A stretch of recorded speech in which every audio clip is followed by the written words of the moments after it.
transfer market, we heard that there was an interest for him from the Premier League, from Arsenal, from Newcastle.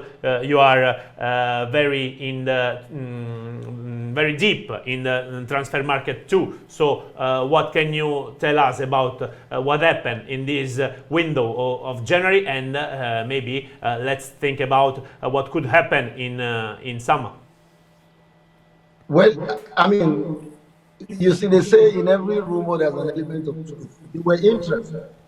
He had interest, but I've not mentioned the names of the clubs. You know, but Napoli right now are not ready to lose Victor. So it didn't go too far. But of course, these interests are going to return again in the summer.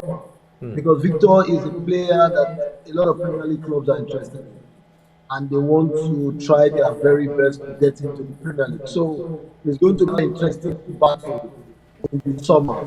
I think that's what I can say. Maybe Oma, Napoli could convince him to stay in Naples with a new contract. That is the goal. That is what Napoli wants. There have been negotiations for another one-year extension, and I mean, we'll see how that goes.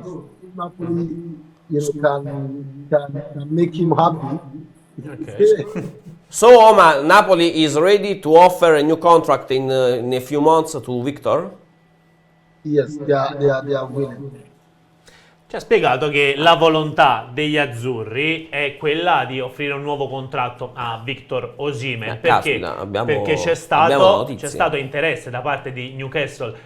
No, scusa, in realtà lui non l'ha detto. Cioè, ha detto, ci sono stati interessamenti, perché Victor è uno che piace. Ha detto piace in Premier League, ci sono state le manifestazioni di interesse, questo l'ha detto chiaramente, e ovviamente il Napoli, per convincerlo a restare, visto che questi interessi andranno a riproporsi, sta preparando una offerta per il rinnovo. Questo è quello che ha detto, giusto? Abbiamo una bella notizia, abbiamo una ricca notizia.